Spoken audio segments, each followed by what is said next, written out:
YouTube? How we doing? Pass the prop back here yet again. We're ready to roll with our Thursday night football plays for this week. Join as always, Stu. How you doing, man? Doing pretty good. Can't complain too much. Thursday night football. I was doing a little, writing about this game. I was gonna call it good, and then I was like, that's a little bit of a stretch, So I switched my verbiage to add, or what do you call it? I switched it to interesting, because I think it's an interesting game. I'm not sure it'll be a good one. In fact, I think it's probably more likely it will be a bad football game, but I still think it could be entertaining. So, hoping we can make a little bit of money and hoping it'll be a little bit more fun than expected. Yeah, no, this should be a decent game. I'm not super excited about it just because you're seeing a double-digit spread again on these games, and very much hit or miss on these types of games where we've seen that Cincy game on that Thursday. That was crazy. And then we've also seen some really shitty ones too. So yeah, I'm intrigued. I'm intrigued to see what we're going to get this week after, crazy week for Vegas, obviously getting Bowers back, trading out some guys. I guess we can talk a little bit about that as well. What are your thoughts on the trades that we've seen before we get into recapping and tonight's bets? Yeah, I mean, it was interesting. I think the Jets obviously did a good job, like a lot of people said, in terms of they really retooled a lot of draft picks. I think they kind of set themselves up for success in the future.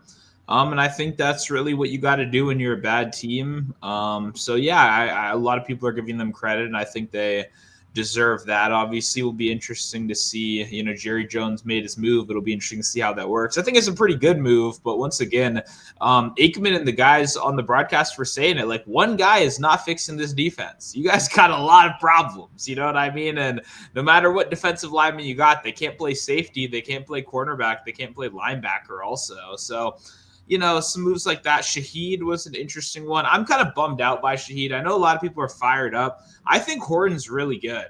I think Horton's like their Jordan Addison. So I was kind of disappointed to see that after a good game, they just kind of moved on from him, because Seattle plays 2 wide receiver sets at the highest rate in football. They're not a 3 wide receiver team. They're a 2 tight end team. And what that means is you're really going to be rotating. You're not going to be getting and Cooper Kupp is there too. So you're going to be seeing a lot of rotation from all these guys, which I think takes away. I mean, Horton has no value. I'd say Cooper Kupp has little to no value. And then Shaheed will have a couple boom or bust weeks. But it's hard to even depend on him from a fantasy or betting perspective. From a real life perspective, Shaheed is good. So, Seattle fans should be happy to be adding another good player. But it is one of those things where still – I was a little annoyed by that one. That was kind of just a personal reason. I think Horton's good. I want to see him play more. You know what I mean? Guys getting, buried on the chart. I was hoping my Commanders might do something. Just maybe someone wants Zach Ertz for like a 6th or something, or something random just to get something and feel a little bit better, but didn't end up happening. So it started strong and then it just kind of fizzled out pretty early. We didn't really get much after that, Yeah, it's going to be interesting there with the Cowboys defense, because obviously they were pretty fucking horrible. So we'll see if they can couple new pieces, see what they can do. And I mean, can't get any worse, right? Can't get any worse. We can talk about that game. Obviously, the Cardinals get it done with Brissett, take down the Cowboys in Dallas there, which was kind of crazy. But anything you want to talk about from that game before we get into our recap? I mean, it was a weird one, obviously not what we expected. Obviously, Brissett's going to be the quarterback moving forward now for the Cardinals, which, like I said when I was doing my game preview, it's like it kind of seems like Kyler's a little healthy, but like I'm still going to assume Brissett's going to play just because if you need to win a game, I think Brissett's the better option. And I'm glad that's now kind of, at least been echoed by the coaching staff. So that will be interesting going forward. And then obviously Trey Benson should be coming back soon. If you're in like a lighter fantasy league, maybe people have dropped Trey Benson. Maybe they've forgotten about him, but that would be something definitely worth picking up as a guy that even could be like a 3-down running back. I don't know how much they plan to use him in the receiving game with, DeMarcado probably doesn't get that role fully, but still definitely a guy to look out for. And yeah, Cowboys side, it was just disappointing. I think the one thing is when the Cowboys can't get the running game going early, and they can't rely on play action because they're a really good play action team. It kind of hurts. They don't really have the pass protection, I don't think, to stand up and just pocket pass all day long. And we've kind of seen that now in back-to-back weeks where one, it was just the Broncos at first. And you can respect that. The Broncos have more sacks in football than any other team by 12, but getting pressured like that by the Cardinals is a little bit different. So will be interesting. I think, like I said, I think the Cowboys will continue to be a good, like, shootout team, but I'm not sure they're really like a playoff material winning game kind of team, Yeah, we're just going to have to hope they just keep getting behind in games and letting Dak chuck it. I mean, that's pretty much all we can hope for as a Dak fantasy owner and a guy who had Jane Daniels on the bench who's now – done there as well. So for fantasy purposes, for our long shot purpose, obviously, hopefully that Dallas defense can get them behind in games and we can start having Dak continue to throw that ball around the yard here. So let's get to a recap here. I'll kick it over to you, Stu, and we'll get it rolling here. Sounds good. Yeah, Marvin Harrison unfortunately did not go over his longest reception. This one was kind of a bummer. I mean, obviously, I feel like I kind of nailed the breakout game there, but didn't get there. Had a couple like 20-yard catches, which I unfortunately did kind of foreshadow a little bit on the show, and even one where he stepped out of bounds on the sideline. So that's a little bit of a bummer. One of my bigger plays of the week, but yeah, I would have played it again 10 out of 10 times. So it's unfortunate. You can't really I do feel bad about it, but like I think it was the right spot, Yeah. No, obviously I saw he was, leading and receiving yards for the game and was doing just fine. So he's the best player in the game. Yeah. I mean, at the wide receiver position on either team, Yeah, which that wouldn't have been my guess throughout that game. But Dak 250, I don't know if we're going to do that again. We get it right on the number twice in the same week. And both of them played like shit too. So it's like I don't know if I say Dak really played like shit. They just like nobody was open for a lot of these, and they're continuing to give up pressure a lot quicker than I was expecting this Cowboys line to do. So kind of forced those Ferguson passes underneath to start and started opening up towards the end. I thought I was going to easily win my fantasy matchup. I won by like 4. And I had Dak and Ferguson, and that last touchdown kind of saved my ass there. But it's going to have to keep chugging. I know he's still only like 60 yards out of the top passer for the year. He's on his bye this week. Hopefully they can figure shit out, bring in all these new guys, and, maybe get ahead in a game for once, and maybe see what happens that way. And stop freaking – I mean, I know Javante's had a better year than I expected him to, but – dude, these drives that just stall out because you run on first and second down. It's like, what the fuck are we doing here, dude? They're getting like 2 yards a pop. And then they're getting to 3rd and 6, and then the pressure gets on them. Then they'll throw like a 3-yard pass to Ferguson. Now it's 4th and 3, we punt, right? I mean, I've seen enough Cowboy games with me having 2 Cowboys on my fantasy team to see, man, dude, this is crazy. Yeah, I mean, it worked out. I mean, I think the Javonte usage is fine. Like I was saying, like I think they need that to help the O-line out and open up play action and stuff like that, because when they just drop back and just try to pass, the pressure is a little bit too much. They got some young guys on the line, obviously. So, it was lucky as hell, but hell yeah, that's betting. You know what I mean? Like once I saw that, I was like, I mean, we'll take it, for as many bad beats as you get, as many Marvin Harrison stepping out of bounds, like you get the good ones as well. So it was nice to get the positive there. And yeah, Dak is even when he loses, he's still a bit of a garbage time warrior. So you got to give him credit for that as well. Yeah, unless they pull him, right? Unless they pull him, which is the reason we lost that one other spot was they pulled him with like 9 minutes left in the 4th quarter. But let's get to our numbers. 31-24, 9.13 units. Alex bringing up a thing here, not betting related. I was looking for some advice. I was offered Javonte for Dowdle. I mean, I didn't look at the rest of the season schedule. That's what I'm pulling up right now. Yeah, I feel like I'd have to look at that.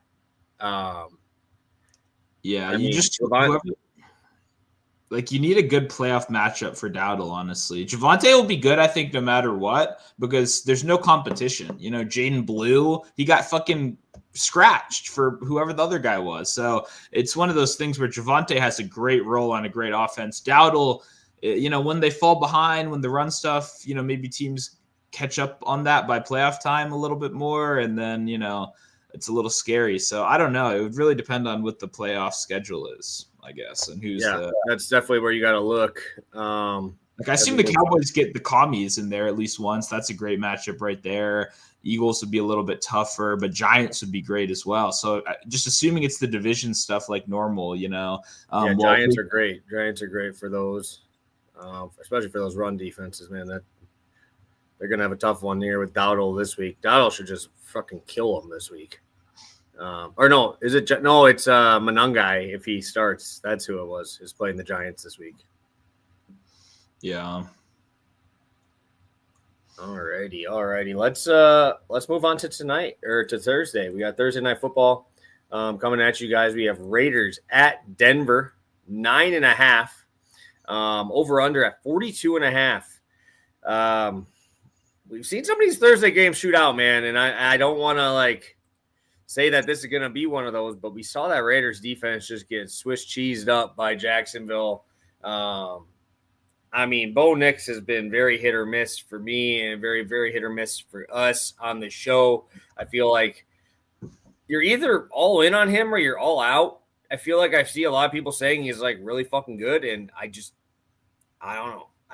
Dude, he started that game against the Texans 2 for like 11, dude. Like, it was horrible. It was absolutely horrible. I know they came through at the end, but you're facing Davis Mills in the whole second half. Like, you expect to win those types of games when you get that. So, Sue, talk me out of this, man. I don't know. There's a lot of question marks in this game for me. Obviously, first game without Jacoby Myers. I don't trust Bo Nix, but they are in Denver. Talk me into something. Yeah, I think there are going to be two camps in this game. I think the one group that's going to support the Raiders the strongest is going to be the one that says Brock Bowers is like a transcendent player to this offense, right? And obviously him being so banged up and like in that brace and like, you know, that wasn't a real reflection of their team. And then he goes out and then they look even worse. You know, that game against KC where they had the ball for like 3 total minutes was probably the low of the year. And then you get a bye week. Bowers looks back and healthy. He comes out. And the Jacksonville defense isn't terrible. You know, middle of the road defense, and they look really good there. Denver is the best defense in football with the best pass rush in football. And obviously we know Geno Smith kind of struggles in particular in those situations. So to me, it'll kind of be like, how important is like Bowers? Can he win enough to like get this team a W or at least get them to cover the spread? I'm a little concerned about that. So I would probably lean the Denver side. But as you know, I'm a big Bo Nix hater. I think he's the new Tua. I saw someone say that, and I think that's actually perfect, which is a guy that early in his career who has limited athletic abilities and just limited, you know, abilities in general, being put in a good situation with some good coaching, and they're holding his hand along the way and they're making it look pretty good at times. But when you can't hold his hand, when things get uncomfortable, that's when I get a little bit scared. And obviously had some heroics in late game moments, but should you really be going life and death with the Giants like that? Like, I don't know. I don't know how much credit I want to give there. So if I had to, I know a lot of things probably don't point to this, but if we're going 1 of the 4, I'll do the same thing I did last time. I'll take the under. I can see 2 bad teams. I can just see a lot of paths to either of these 2 teams being bad. And Denver is a good team, but they're the worst good team. You know what I mean? Like, if anyone has a low floor out of all these good teams, it's Denver, because that defense can't. Well, actually, they can score points for you. I was going to say they can't, but they definitely can against Geno Smith. But betting on that is a little bit tougher. You know what I mean? So I know a lot of people probably will look to the over here just because the Raiders don't have a good defense. But I just see a lot of paths to ugly games. You know what I mean? And running and just quick drives, punt, like just real grimy football. And I think that's more conducive to an under. So no strong take on really the spread or total either, but I'll take the under if we're going 1 of the 4. Yeah, I think for me, I feel like if I was going to a total side, I'd lean a little bit more towards the under.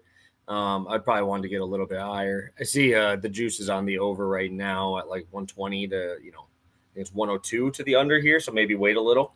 But, Man, that's a lot of points, man. And I think I'll play with the plus 9.5. I'm hoping I can get to a 10. But with this low of a total, I want the points. It's really, do I trust Gino? In my opinion, can I get Gino to score me what, 17? I don't think I'm seeing the Broncos score 30 on them. I see them running the clock a lot too. So, oh yeah, oh, it's ugly. But give me that plus 9.5. I'm really freaking hoping I get that 10 because I would definitely like that much better. But yeah, I think I lean with the dog there, even though it's in Denver. But you get to come out of the shootout like that. I think gives you a little bit of confidence. And really, Jacoby Myers really wasn't even that involved in that game anyway. I mean, he wasn't. I think Trey Tucker saw the second most amount of yards, if I remember correctly. So I know they're getting rid of him. You kind of feel like he was kind of out of there. Like a month or so ago. And I think maybe we do see that Trey Tucker take a little step up here a little bit, maybe get a couple more targets on those low and intermediate routes. So I know a lot of people talked about Beck too. He's still there. He's still alive. I know he screwed you that one time, but I'm not saying bet on him now, but they still have, guys in the stable that are able to come out there. Might not be as good, but it's not like their depth is too bad. Yeah, just the bummer is Tyler Lockett. Like, I really wish they didn't sign him because he's going to be the number 2 wide receiver. And, like, that sucks. Like, he sucks, and that sucks. And it sucks for the young players. I don't know. I don't know who it's good for besides opposing corners. So, I mean, like, Tyler Lockett's not doing – I mean, he's a good, like, veteran presence, I guess. But, yeah, I don't think they're going to play Beck really at all. He didn't play last week. He played 0 snaps, or Besh, however you say his name. I don't know. I don't know. Yeah, I think it's Besh, but I always just said it Beck in my head now for like months, of drafting in best ball. So it's like it's stuck in there or whatever. But yeah, Thornton is not going to really play, maybe 1 or 2 downfield snaps. So it's just going to be a lot of Tyler Lockett, which is disgusting. But could be something to maybe look out for. You just got to take under 3 yak yards in the game. That's what you got to take that bet every time he touches the fucking ball. It's a fucking flopping like a damn fish, bro. Yep, it's unfortunate. It's tough to watch, dude. It's tough to fucking watch. All right, let's take a peek. We got a couple questions. Hey, appreciate you, Alex, for popping in here, joining us. Obviously, we're here Monday, Wednesday, Friday, same time. Make sure you're popping in. Obviously, Friday is usually our bigger show because we got the full Sunday to talk about there. But we got our guy Thomas in here before we get moving. What's up, guys? Grab some Harvey over rushing, receiving at 37.5. See him getting involved in the passing game. What is your thoughts here? I feel like he's definitely taken a big step forward over these last few weeks. Dobbins kind of still doing his thing, but obviously with a lot more limited snaps. Stu, any thoughts on Harvey this week? I know it's tough to do on a short week, but I feel like if I'm taking a guy in a short week, I would prefer the younger, more agile, probably, less injury prone. Knock on wood, we don't know fully, but we can say J.K. Dobbins definitely is injury prone there. I feel like this would definitely be a game that I would lean a little bit more towards him than Dobbins, even though either guy could probably get the job done. Yeah, I think it's interesting. I thought about it as well, honestly, the rushing, receiving. I think receiving is a little bit more interesting to me than rushing just because that's what they've shown willingness to use him in, while Dobbins is more kind of dominant on the ground. Dobbins will, I think, depend a lot to me on how good he does early in the game. Because if he's not looking as good, I think that's when you see a little bit more Harvey, just kind of natural progression. And the sneaky thing that I'll talk about a little with the props in a bit is the rushing defense for the Raiders is pretty good, actually, which is really the only thing they do well. So if Dobbins gets frustrated early, he isn't looking as good. I mean, Harvey's had some big moments recently, not necessarily consistent usage that you'd actually hope for, but good moments. So I would assume he would build on that too. So yeah, I like it. It's just like, I don't know. I just think I like receiving more, honestly, is really what it comes down to, because getting up to 38 is tough. You know what I mean? When you build out your 15 receiving yards, it's like 23 means we need like 6-7 carries. Like if you're assuming he's not going to be as efficient, so I don't know. Just I would rather probably just go receiving, which want to be a fantasy guy posted up there. And I think that's an interesting look as well. The problem with the receiving is just he doesn't even play like as many third downs. They play fucking Bada, what's his name again? What's his name? I forget. Whatever. Yeah, T something. Exactly. Yeah, that guy. It's the same thing with the Jaguars where they keep playing Allen, LaQuint Allen. It's like, fuck. Just play Tootin, man. The guy's. I get the pass blocking stuff. I know it's real life, not fantasy, but that's the bummer for Harvey is he's going to lose a lot of key passing down snaps because they trust him a little bit more and more as the pass blocker, but it's obviously not his ideal skill set there. Yeah, sorry to hear. I see Walker Kessler out for the season, shoulder surgery. That sucks. Oh, that's a bummer. Yeah, he was in my biggest lineup of the year so far this year. When I don't do it really anytime during the week, just with work being right around lock, so I can never get there and be ready to go. But like on weekends, I'll play a little bit. And yeah, my best one of the year had Walker Kessler in there, and he's been doing his thing. That sucks. Yusuf Nurkic gonna be that dude now out there. And the thing is, though, is he's actually fucking good point per minute, especially in that team. Because you just have a bunch of these dudes that just run the pick and roll, and you just got to be there. He's got Keontae and Collier. That's Collier's good. Yeah, that ain't bad. That ain't bad. So who's the backup to him though? There's got to be another big white guy, right? Filipowski, isn't he over there still? Yep. Okay, that's my guy. Fuck Nurkic. He sucks. But I mean, he's filling the spot. Like Kessler's the big blocking shots. It's gonna be that. But once this team's already playing, he's already playing.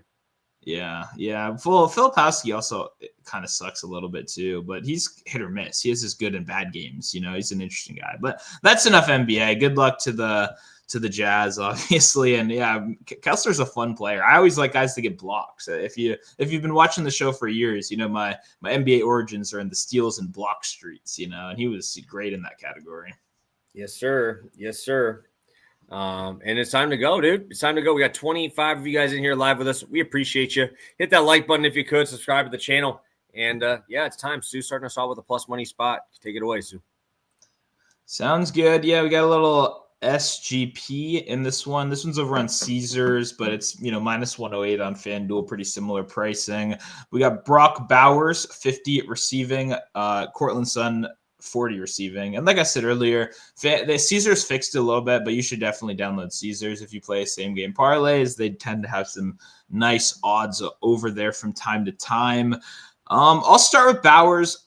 Honestly, I know it's surprising. Bowers might even be the trickier one in this one, just because I think the whole Broncos defense is going to be like, hey, we probably got to stop this guy. They've got Hufanga as well. I would imagine Hufanga sits in man-to-man coverage for a while. I'm an OG Hufanga fan, okay? I've watched all of his tapes since his rookie year, and I like the guy, but he is a risk taker. You know what I mean? He comes up with some nice tackles, some big plays. He has good ball skills, so he goes for the picks and stuff, but he can also get burned. You know what I mean? When you play a high wire kind of risky act like that, you get rewarded because he's really good, but you're also going to get punished every once in a while too. And it's interesting. The Broncos defense is obviously awesome, but losing Surtain, they've got Moss questionable. They've got their other safety questionable. It's a little bit of a different matchup. I mean, they changed up their defensive scheme a bit last week from what we saw, where normally they're a lot more cover one heavy. They play a lot of man-to-man, single high coverage, like we're going to get up in your face, and a lot of man, right? And they've been really good against tight ends for the most part. But with no Surtain last week, we saw a lot more zone and a lot of middle field open zone coverages, which was a little bit of a difference. But it makes logical sense because you're not having that best defensive player in the league, arguably last year, out there to win one-on-one matchups for you consistently, so you have to mix up the defense a little bit. And what we saw is a team that is traditionally so good against the tight end, right? A top 5 tight end defense. They allowed 10 targets to the Texans tight end room with Dalton Schultz, who fucking sucks. My least favorite tight end in the NFL. The guy runs like he's Jason Witten, but he's still, 28 years old. They let him get, 78 yards. Harrison Bryant had 2 targets as well when they did play a little bit of 12 formation there. So we saw that defensive change be highlighted last week. Well, obviously Nico Collins was the guy people talked about, but even with a backup quarterback, even in a situation where you'd probably assume that they really would take away the middle of the field like they have all year, they still allowed a bunch of those tight end targets. And I think that's going to be the same story here. I like both tight ends a lot, but obviously having both of them is good in different ways, right? Because Brock Bowers he's not really a tight end. He's a big wide receiver, and he doesn't really play like a tight end. So having a guy that will actually inline block and then also can be a receiving threat as well, a guy like Michael Mayer, who was drafted in the second round and has legit talent and would be a starter on 75% of teams, like is a legit good tight end being there. That's good for Bowers because it means what we saw last week, which is Bowers can go be a wide receiver. He can go flank out outside. He can create one-on-one matchups all over the place. So what I like about Bowers is even if you assume this is kind of one of the tougher matchups possible, they are still 9-point underdogs. They're going to be forced to pass almost all game in this one. And Brock Bowers is the guy that's going to get more designed usage than anyone else in terms of these screens, these, send him out wide one-on-one. Like it's just going to be Brock Bowers city. And then the final thing, obviously, number one pressure rate, number one sack team in football. You got to get the ball out quickly. Trey Tucker, longest reception guy, downfield guy. I'm a little bit more worried about him in that role because there's just not going to be enough time naturally. Even if you have a good cornerback matchup, it doesn't really matter if your quarterback's getting hit 8 times a game out there. And we know Geno Smith can take a sack. So get the ball out quickly.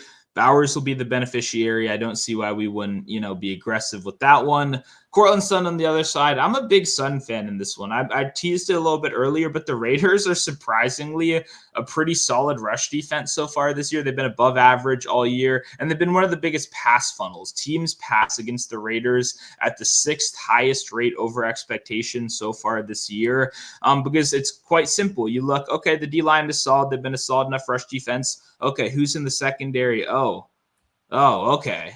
Like that's what I would assume the film room starts with every week. Like, oh, let's target these guys instead. You know what I mean? And I don't know why you wouldn't change that strategy yet. Because one, the Broncos shouldn't be a pass-heavy team, in my opinion. They should be a team that is run first, but they haven't. This year, they've still been a neutral to positive pass rate over expectation team, no matter what game script they're in. And now they get a team that's obviously likely going to force them to pass a little bit more. There's been a lot of buzz about Franklin recently, and man, I'm so not on board with this. So, Franklin's he's passed Sutton in targets. He's the number one wide receiver on the team. He's not even close to being in the talent range as Cortland Sutton. Cortland Sutton's a way better actual wide receiver than him. And Sutton, even with the targets being now less, still has more air yards and he still has more receptions. So he's running harder to convert on routes, and he still has more catches with those targets. I do not think Franklin will end the season as the catch leader, making this, in my opinion, a great time to buy on Sutton while the market's kind of lower on him. Because once again, look at these corners, look at these one-on-one matchups. Teams don't really have to aggressively pass on the Raiders too much because they're normally beating the crap out of them. But when they do, it's really good. Guys like Van Jefferson, guys like Parker Washington, even messed up shoulder.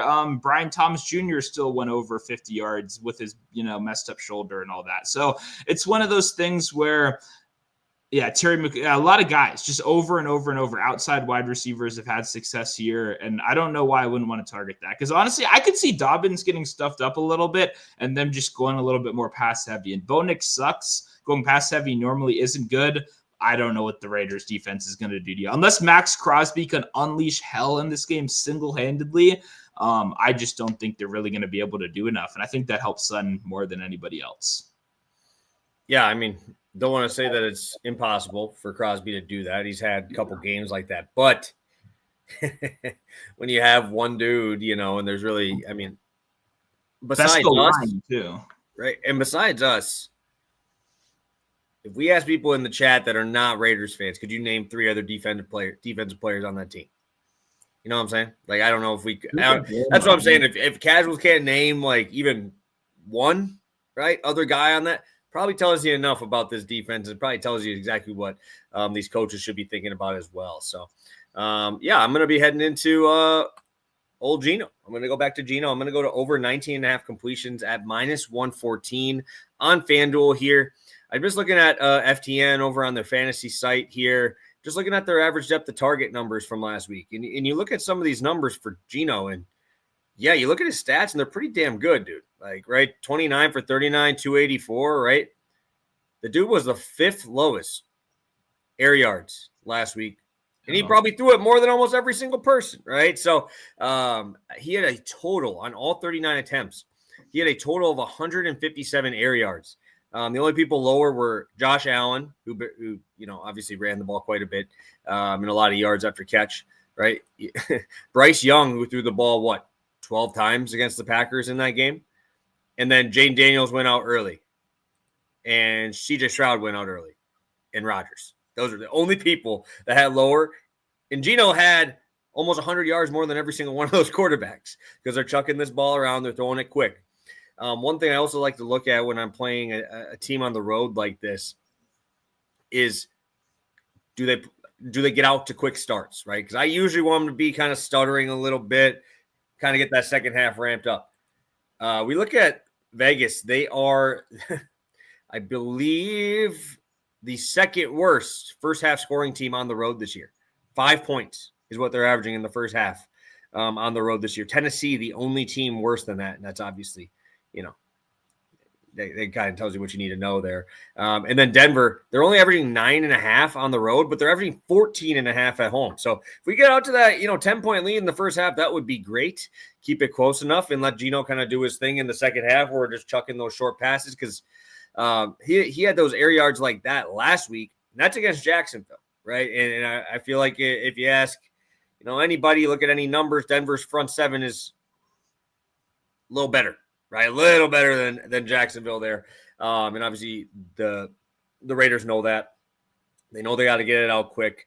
I don't see that offensive line doing much to help Genty in the run game either. So put it on Geno's back. Dink and dunk your way down the field. Obviously, your best player. You can get dunk downs to him and Genty behind the line of scrimmage. You got Bowers there. They don't need to go deep to make something happen. Obviously, very good in space, but if they're behind the line of scrimmage here. They're not going to have too much to work with because this offensive line, as we've talked about ad nauseum on the show, is not great. So hopefully we will have a good showing here from Geno in another matchup with another tough defense and another tough front seven. Yeah, I mean, they came out the bye week with one of their most aggressive neutral passing scripts of the year. They were a pass-heavy team last week, which hasn't really been the case. And I wouldn't have even expected that. If you asked me to guess out of the bye, I probably would have thought they would have just tried to lean even more on Genty. But I think they realized, hey, we're getting hit behind the line of scrimmage at the highest rate in football. Like, this isn't going to work. We got to mix it up a little bit. And that's what we're kind of seeing. And I think Geno needs to get the ball out quickly. He needs to check the ball down. And I think that's what we're going to see a ton of, whether it's Genty, whether it's Bowers, whether it's Myers, even Trey Tucker, a little screen or two. Tyler Lockett's not going down the field, so that's going to be screens. It's just going to be a lot of short passing, in my opinion. So I like it. I was telling you before the show, I was trying to figure out reasons to not like it, but it's definitely in consideration for, being a bigger play for me as well this week. So I got nothing bad to say. I think the big thing is just Geno could just die. I mean, we've seen games where the pass rush gets him and they win. And, he needs to be smart in this game. And I think that'll happen. I hope, because once again, this team has 12 more sacks than anyone else in football. So they're going to come at you and they're going to hit you. And it's in his best interest to just check the hell out of the ball, and I don't think they can run with this O-line. It is so bad. So it's when you're three, even if they try to come out run heavy, 3 and out, 3 and out, 3 and out or whatever, then you're going to have to pass eventually. It's just going to be ugly. And that's, I think, probably would be my one criticism. It's just there's a lot of ways could be real ugly. And once again, I saw Geno Smith only pass the ball 9 times in a full game earlier this year. So I do have that PTSD in the back of my head from that game, Yeah. And I always bring this up. I'm more when it's snowing, I don't, that doesn't kill me. It's just if it's super windy, that's when it kind of when it's kind of a mix, those are the ones that suck. These dudes have all played in that type of stuff, right? I mean, there's very few guys. Against the Broncos, snow is good, by the way. Against the better team you're playing against, the more variance you want to add to the equation. Exactly. You know what I mean? This is a game where, Genty being able to break off a big run would be good. It keeps the game closer. You know what? Bowers shaking off a tackle and breaking off 35 because no one could bring them down because they can't get their feet set is good, Because when you're a dog like this against a good defense that in standard conditions is really good, any inclement weather, any conditions just kind of turns up the variance and makes it gives you more of a chance as an underdog. But yeah, definitely want to get a little closer to the game, I guess, just to have a better idea of weather, because that's the other thing. Weather scouting from a day, 2 days out is always, not fun. Yeah, and not only that, I always say it's like you know where you're going, right? You know where you're going. The defense doesn't know where you're going, right? So that obviously gives you, a little bit of a heads up there, a little help out there. All right, let's get a quick recap in here, and then if Stu wants to talk about Thomas's question there. Yeah, sure. I love that question. Honestly, why not? Hey, fuck yeah, he did, dude. It was very obvious. All right, let's get this recap in, and we'll talk.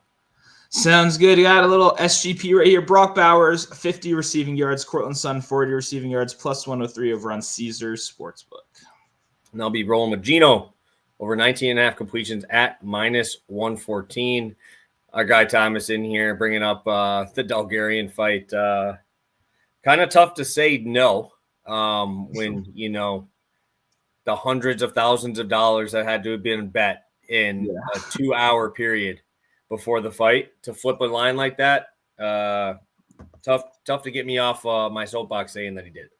Well, yeah, this one's kind of simple because Bulgarian has never been finished in the first round. And before these odds changed, the most likely outcomes were one, that Bulgarian would win, and two, that Bulgarian would win in the first round, right? Those were the highest odds. And he'd never lost in the first. So it was very unlikely that the best odds you could get were on the other side for Devele, or however you say his name, to win in the first round. So when you already see that be the baseline of a line, and then within 2 hours, just completely flip to the point where now, it's a pick 'em practically for no real reason. It's quite clear that something happened in this one. And obviously the FBI being involved in all that.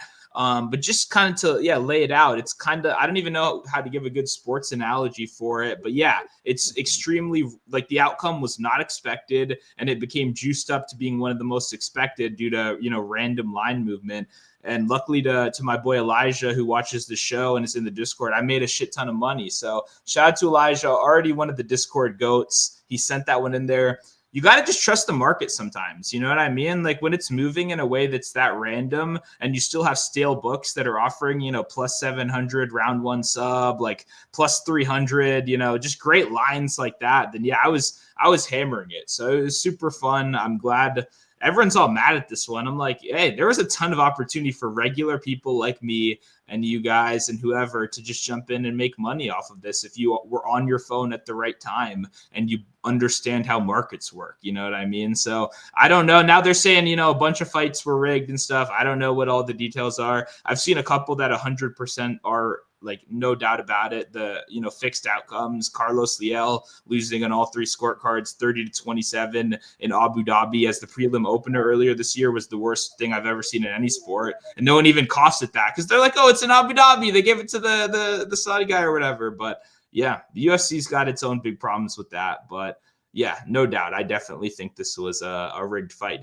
He fought the choke a little bit, but then when you go into deeper, he wasn't fighting the hands. He wasn't doing all like the traditional things. He's just struggling and kind of prolonging the loss. So even Dana said he talked to him before the fight. Imagine how scared you have to be knowing you're going to go throw a fight and the boss man and the FBI pulls up to you and goes, hey, we think are you going to throw this fight? And you have to be like, no, I'm not. I'm totally not going to go out there and get subbed in the first round. Like, I don't know. So it's weird, but yeah, definitely rigged in some capacity. And, we're OGs at kind of making fun of that stuff as well. We're not people that are conspiracy tiki torch guys or whatever. But it's quite clear what's going on here when the FBI is involved and the money was as big as it was, it's quite clear.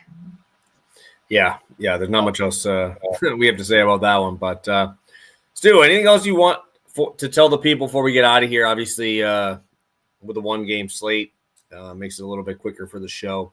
But yeah, we should have a good week of football coming up here. Anything else you want to roll with before we get out? Yeah, I was just going to look at some long shot prices. I don't have anything locked in right now. I'll give a quick shout out before we get out of here. Backup tight end city, you know me. Michael Meyer, 550. Adam Trotman, 650. Those would be my little shouts before we get out of here. I love Michael Meyer this week, so I think that'll be an interesting one to follow. But yeah, no, nothing too crazy for me. Think we got a good game. Obviously, I like both of our plays, and hopefully we can make a little bit more money. Yeah.